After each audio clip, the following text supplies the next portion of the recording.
You were not born in a palace lined with silk, but in the cold, unforgiving gutters of Bristol. The stench of poverty was your very first breath. Your mother was a simple washerwoman, her hands forever raw from lye. Your father, nothing but a passing ghost in the dark night. The year is 1690. It marks your entirely unwanted arrival into a cruel world that simply doesn't care if you live or die. Gin quickly became your mother's milk. It was far cheaper than clean water, and it perfectly dulled the sharp, constant ache of a starving belly. By the time you were 10, you became a mudlark. You were just another desperate scavenger, wading through the toxic filth of the Thames. Your freezing hands dug endlessly through the Black River silt. Finding a lost coin or a rusty nail meant surviving just one more miserable day. You quickly learned that survival holds absolutely no dignity. You cling to a tarnished silver coin, your only possession in a world of gray. The merciless years pass you by in a depressing blur. It's an endless, soul-crushing cycle of choking soot, freezing rain, and hollow hunger. Now you're 18. You wander down to the bustling port, staring at the massive masts, desperately searching for a destiny beyond the slums. But destiny has a remarkably cruel sense of humor. The heavy, sweeping shadow of a wooden club was the very last thing you saw. You've been snatched by the king's brutal press gang. Congratulations, boy. You're now a heavily unwilling volunteer for His Majesty's glorious navy. You finally wake up to the nauseating rhythm of crashing waves. The cramped hold suffocates you with the unbearable stench of unwashed skin and terror. Welcome to His Majesty's loyal service. You're tightly shackled to a massive iron cannon, realizing quickly that this is simply slavery under a flag. Discipline here is ruthless and absolute. Just a single sidelong glance at a cruel officer will instantly cost you a brutal, bloody lashing. Meet the dreaded Cat of Nine Tails. She is a remarkably cruel mistress made of knotted rope designed to tear the flesh right off a man's bones. Under her agonizing kisses, your back quickly becomes a gruesome map. It transforms into a permanent landscape of deep red scars and raw meat. You kneel on the wet deck as the freezing rain washes away your blood. You learn that naval discipline is exclusively forged in sheer terror. Then there is the food. The notorious ship's biscuit is an absolute nightmare, baked with half-stale flour and half-squirming bitter weevil. It is genuinely hard enough to drive an iron nail into solid oak, and it is bitter enough to kill whatever hope you have left. The year is 1713, and peace with Spain is declared. Just like that, the mighty British Navy has absolutely no more use for you. You're cast aside on the sandy shore without a single penny to your name. You are a discarded, broken veteran of absolutely nothing. But whispers on the salty wind speak of a different world. There is a hidden, lawless place out there where no king or crown rules. Welcome to Nassau. It is a gritty, sun-baked pirate's paradise, serving as the ultimate haven for the world's most dangerous and utterly damned souls. In these ramshackle huts, civilized law is dead. Here, dark rum, stolen gold, and the brutal law of the strong are the only undeniable truths. Then you see him, Edward Teach, better known as Blackbeard. He is a towering, terrifying giant who looks exactly like a devil in the flesh. With slow match fuses smoldering fiercely in his dark hair, there is an undeniable, chaotic madness glowing brightly in his terrifying eyes. You want in on this life? Then sign the articles, take the quill, and put your name on the devil's own blood-stained contract. It promises a fair share of the bloody loot and insurance for a lost limb. It is pure, unadulterated democracy for the soon-to-be dead. Your new home is a pirate sloop. It is fast, nimble, and acts as the absolute perfect, silent predator of the shallow Caribbean waters. It cuts through the waves like a hungry shark. It is the ultimate maritime hunter, specifically designed for chasing down slow, bloated merchant prey. Your weapon of choice is the cutlass. It is deliberately short, incredibly heavy, and entirely unforgiving when it bites into enemy flesh. In a cramped, chaotic boarding fight, a long, elegant sword is utterly useless. Down in the bloody dark, a rapier is a guaranteed death sentence. Then there is the flintlock pistol. You get exactly one shot and one chance to drop your enemy before they can strike you down. If your gunpowder gets damp from the ocean spray, you're out of luck. Your weapon instantly becomes nothing more than a very expensive club. Your heavy artillery is brutally simple. It's just a fragile glass bottle, tightly packed with rusty nails, black powder, and a short hemp fuse. You light the sparking fuse with a shaking hand and pray to whatever god is listening that you aren't the one blown to pieces. There are absolutely no uniforms here. You wear whatever fine silk or velvet you manage to strip directly from a dead man's bloody back. It is a bizarre mix of stolen velvet and encrusted filth. This dirty, unmatched elegance is the true, unmistakable regalia of a successful pirate. The only toilet available is a terrifying hole located in the ship's bow. You sit precariously over the roaring, churning ocean waves far below. Make one wrong move on the wet wood, and it's over. One simple slip, and you instantly become chum for the circling sharks. The cargo hold constantly reeks of rot, so you sleep up on the open deck, shivering beneath the cold, uncaring stare of the midnight stars. You embrace the freezing iron of the cannons, washed clean only by the driving rain. Your silver coin is the only warmth you have. Unfurling the black Jolly Roger is never just for show. It is a very real, very deadly warning to any ship caught in your sights. The grinning skull sends a simple message across the waves. Surrender your cargo right now, or prepare to dance intimately with the devil. Any sign of resistance means immediate death. The black flag comes down, and the solid red no quarter banner promises total and absolute slaughter. You spot a merchant ship on the horizon. She sits low in the water, fat, incredibly slow, and practically bursting with stolen riches. The deadly hunt is officially on. The crew springs into action, muscles tensing as they fiercely pull the hemp ropes to catch the wind. Your sloop acts like a starving greyhound off the leash. It catches the roaring wind like a fever, the wooden hull creaking under the strain. The desperate merchant captain frantically tries to run, but as you emerge through the heavy salt spray, he knows he is already entirely doomed. Boom! You fire a deafening warning shot directly across their bow. A massive burst of flame and thick white smoke fills the salty air. The heavy iron ball splashes violently into the sea. It's a final warning.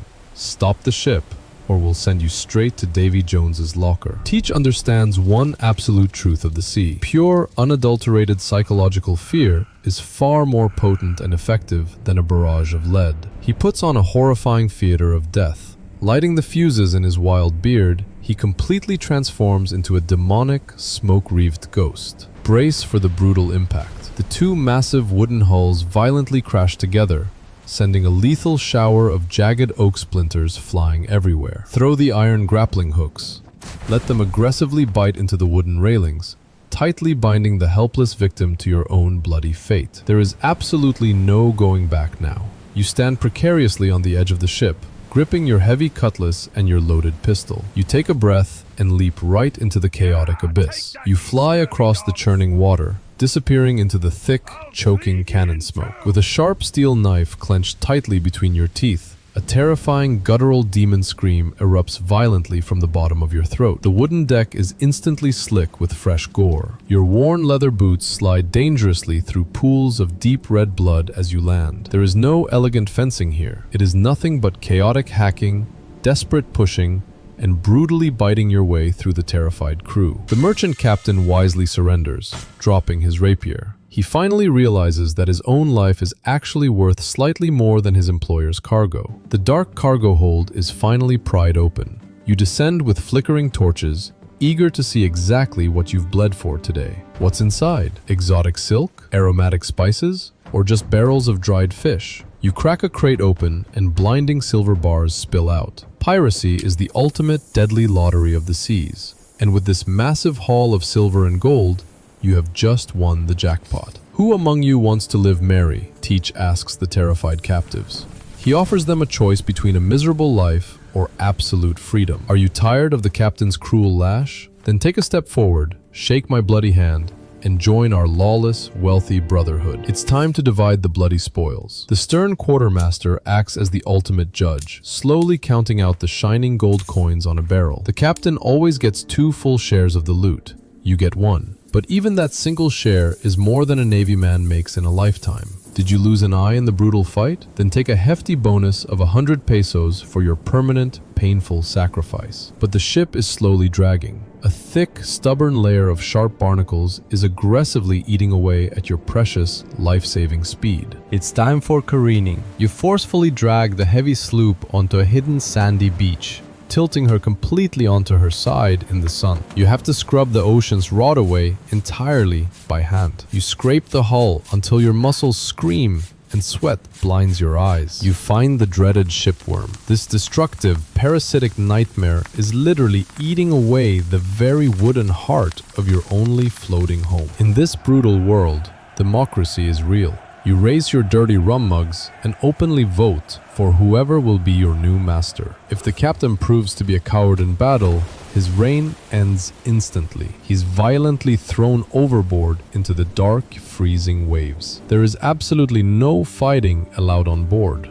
If you have a deadly grudge, you save it for a tense duel on the sandy shore. You soon realize that endless routine is the true killer. Mending heavy sails and scrubbing bloody decks slowly chips away at your sanity. The relentless heat and a dead calm sea will drive a man completely mad. The unmoving ocean acts like a giant blinding mirror reflecting the sun. Then comes the calenture. It's a terrifying fever madness where the endless green waves suddenly look exactly like rolling peaceful fields of grass. Men go crazy, eagerly jumping overboard for a casual walk in the meadow. It's a peaceful stroll that leads directly to the crushing bottom. Drinking water turns a sickening green inside the wooden barrels. It becomes completely stagnant and literally crawls with swimming, disgusting life. You learn to drink forcefully through your gritted teeth. It's the only way to effectively filter out the squirming larvae from the foul water. When the ship's belly is completely empty,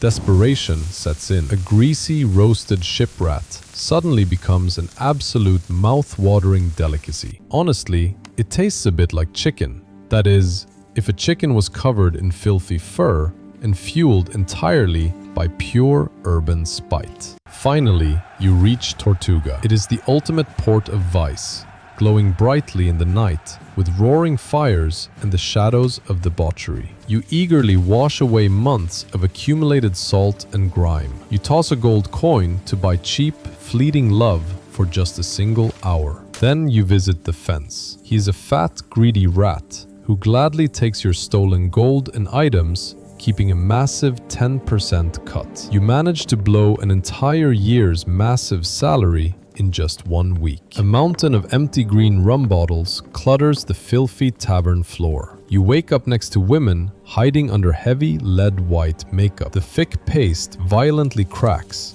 revealing the ugly scars of surviving smallpox. You turn to the cards and the bone dice, but you quickly learn that luck is an incredibly fickle and utterly merciless mistress. You lost it all, every single damn coin. You stare blankly at the table as your precious silver necklace gets swept into the winner's pot. Then comes the French disease. It's a terribly painful, lingering parting gift from the dirty, unwashed brothels of Tortuga that starts to show on your skin. The grim back-alley doctor offers his only brutal cure. He pours heavy, shimmering liquid mercury into a cold, dirty pewter spoon for you to drink. The harsh medicine makes your teeth rot and fall right out of your head, but the agonizing pox remains, burning deep in your veins. You turn to tattoos. They are your only true passport in this lawless world, painfully hammered into your skin with a sharp needle and gunpowder. It serves as permanent identity for a drowned man. If the sea takes you, the black initials and nautical stars will tell them who you were. In the tavern, a simple wrong look is a death sentence. A heavy glass bottle abruptly shatters against the skull and the chaotic brawl begins. You catch a blade to the face,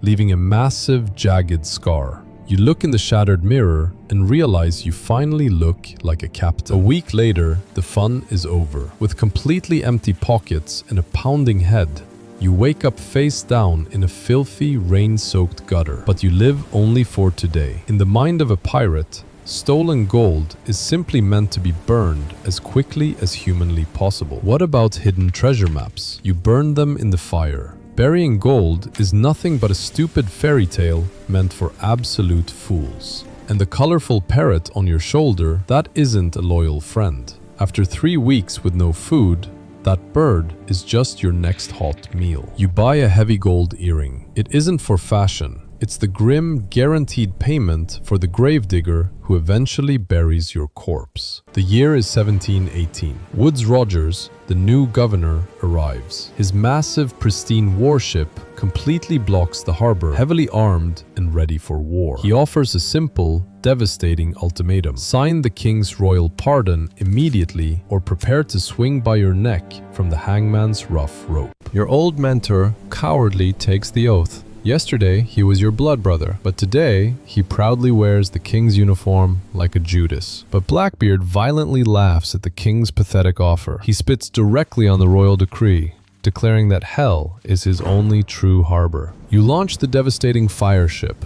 It is a terrifying, roaring ghost of flame and black powder sailing directly into the panicked English blockade. In the chaotic smoke and screaming confusion, you finally escape. You slip through the naval lines, cementing your fate as an outlaw forever. A massive bounty of 100 pounds is placed firmly on your head. Your scarred face is nailed to every wooden post across the entire Caribbean. Then the silent killer arrives, scurvy. Your gums turn black and swell, and your teeth become terrifyingly loose in your rotting jaw. The disease aggressively attacks your entire body. Even your ancient, fully healed battle scars violently rip open, bleeding fresh red blood all over again. A Navy ship catches you, firing a devastating volley of grape shot. The bag of iron balls turns the wooden deck and your leg into mincemeat. There is absolutely no surgeon on board. Your only hope is the giant, blood-soaked ship's carpenter approaching you with his jagged, rusted wood saw. They shove a thick leather belt firmly between your teeth. You bite down hard and scream your absolute soul into the tough, dark leather. They plunge your freshly sawed stump directly into a bucket of boiling black pitch. The agonizing heat cauterizes the wound, stopping the river of red. You are fitted with a crude peg leg. Now you are awkwardly dancing on a wooden stump, leaning heavily against a cold cannon just to stand. The phantom pains drive you absolutely insane. You constantly find yourself desperately scratching the empty air, itching for a foot that simply isn't there anymore. In the next brutal skirmish, darkness takes half your world. A massive, jagged splinter of shattered oak flies directly into your open eye. You don the iconic black eye patch. Now you are a true veteran of the Black Flag, scarred, missing a leg, and staring with one wild eye. You sail with Calico Jack Rackham. He is an arrogant, flamboyant dandy dressed in stolen bright silks, trying to survive in a harsh world of wolves. But Anne Bonny and Mary Read are a different breed. These fierce women fight infinitely harder and far more viciously than any man on board. The crew gets completely drunk on a minor victory. Passed out among empty rum bottles on the deck, everyone is completely blind to the approaching hunter. The ambush is swift and totally silent. Commander Jonathan Barnett's disciplined soldiers leap onto your deck in the cold, unforgiving moonlight, bayonets fixed. You are easily captured like a slaughtered swine. Heavily shackled in iron, they ruthlessly drag your broken body across the cobblestones of Port Royal. The trial is an absolute, predictable mockery. The stern judge bangs his gavel,